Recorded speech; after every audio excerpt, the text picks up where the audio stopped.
It's early February and we're in a moment where I'm getting a little bit of a freaky thaw happening. Mid-50s expected for today, and then some rain tonight.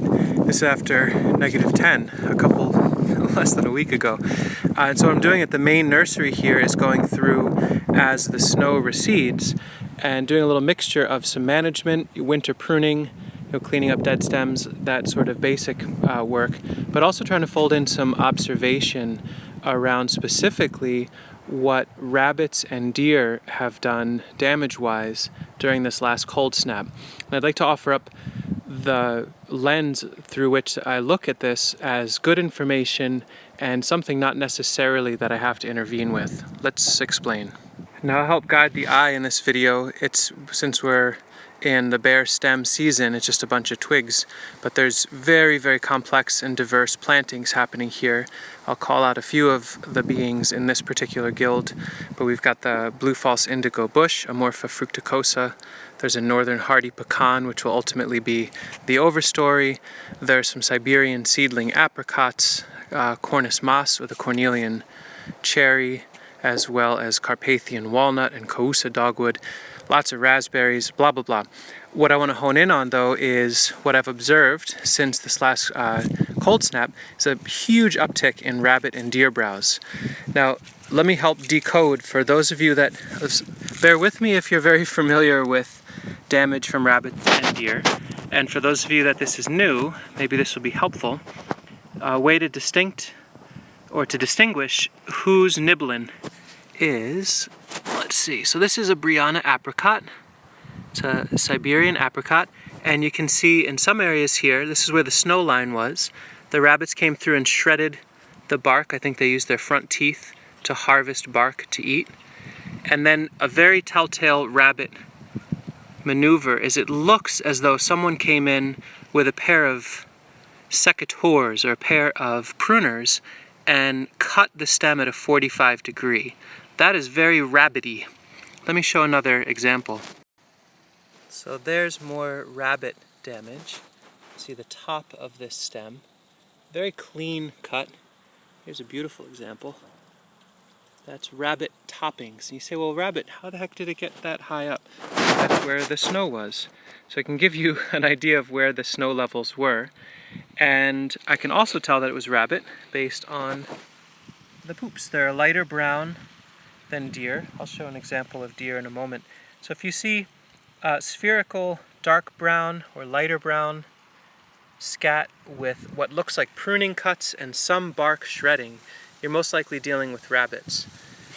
So then you might see this and say, well, what are you going to do about it? You got to kill those rabbits. Aren't you a nursery? Well, following permaculture principles, I like to observe before I interact. I also like to think that if rabbits are in here browsing and chewing, it's because they need it in order to survive. When it was -10 with 20-degree winds, if I was a rabbit, I would eat what I could. And to me, the idea of wild beings in this landscape that I steward being able to survive hardship in exchange for some branches of a tree, I'm fine with. Even if it means lost sales, lost income. What I would like to offer up is that if, as a nursery, where at the core of our ability for Sasha and I to survive financially lies the success of the plants we grow, if we can have an attitude of not needing to kill everything that gets in the way of our goals, most folks, if not everyone, especially if you're gardening recreationally, should be able to do that too. Another question that may come up hearing all that is that's all well and good, but how then do you get the plants you need to sell? Well, there's Antovnica apples. There's about 15 or 20 in here, maybe 30. Some of the spots in here where Turkish rocket seedlings were also growing, the rabbits couldn't get to all of the greens, and some of them they just haven't pruned at all or barely have pruned. So there's one that remains 2 feet tall. Coming into the spring, they may nip that back further. But what I've found year after year after year is rabbit browse always results in coppice resprouts that are vigorous. Okay, not always. Almost every time. Always would be ridiculous to say. But the trimming back of the stems, a little bit of bark girdling, but not full circle girdling, so the bark will heal itself in the spring, the plant will be more compact and re-sprout just fine. In fact, that little stand of trees in the garden here that are now 2 to 3, even 4 feet tall, these are all Carpathian walnuts that last winter, in a hard time, rabbits went through and cut flush to ground. This is their second year growth. It set them back a bit on the tops, but I suspect it helped intensify the density of the root system and actually will trigger them to grow much faster once they're in final context. So it slows me down in being able to sell the plant, but it spurs, I think, a stronger growth overall. I can also say that being aware after a number of years that rabbits are a significant pressure on the nursery system, that I have some areas that I've developed over time. So in this case, 2 foot tall hardware cloth, 1/2 inch hardware cloth goes all the way around this particular nursery area. And inside here, in the fall, I can dig up and heel in high value plants that I'm concerned would be chewed back and girdled or really damaged if the rabbits had access. So these are grafted apples, fancier apples, some of my cultivar hazelnuts and special new willows. In here, they're a little bit more sheltered and protected, so that's nice. It's good to know that you can have some spaces like that. In a smaller garden, you could dig up valuable trees after a first year if you're doing nursery work, heel them into a space and simply put a ring of hardware wire around that area to help defend. Adding urine and or garlic and or mint around that in the fall or throughout the winter can help add even more reinforcement. So you can have protected and sheltered areas too. Now this tree in front of me, another Siberian apricot, pretty extreme damage. You may look at this, for example, let's say you've planted some trees and this is your first year growing them and you see this coming into the spring. This could be devastating to see, and very easily folks could see this and say, well, that tree is absolutely killed, and preemptively rip it out or replace it with another tree in the spring. My personal experience over 15 years of working with these systems, this tree almost certainly will rebuild its bark and be able to continue to grow. So little creatures got in there. This again looks like rabbits to me, although this could be voles, perhaps. Folks, let me know if you think you've got an idea. But what I what I generally see, pardon my focusing, let me get that better. What I generally see with these is what is a continuity of sub-bark, or enough of this underlayer, there we go, that if they get down to the white fully around, that could kill the stem. But since I'm growing this from seed, it can simply sprout from the ground again if it needs to. But wherever it has this color, a little bit of cambium left, I've seen many times, in particular Nanking cherry does this spectacularly.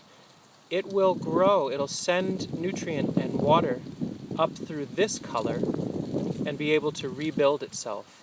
And I would not be surprised if it doesn't make thicker, stronger bark so it can avoid this sort of particular browsing in the future. I'll probably save a discussion for the deer for another video, but you can see this frayed tip, pretty telltale. Deer browse is at the tip of the wood, the tip of the stems in the winter. They will chew on those. They've got much duller teeth and they're much taller. So if you're looking at frayed, shredded, masticated tips of wood or buds being ripped off the tips of plants, that is most likely deer. And they can be, you can put rings around your trees and shrubs to protect them that way, but almost exclusively the thousands of trees and shrubs, many thousands of herbaceous and runners and all that, live in this space that is completely exposed to deer and rabbits at pretty high populations. And overall, we have more plants and more food than we know what to do with most years, no matter what the weather. And they get to exist in this landscape, eat, raise kids, do their thing, create lots of damage and entropy, and keep it exciting to keep up. So I love them being here, and thank you for eating all of our stuff. to some extent and surviving the winter. It's amazing that they're able to do that. I trust over time hawks and owls and foxes and other top-tier predators will really ease back into this landscape and create an ecological balance.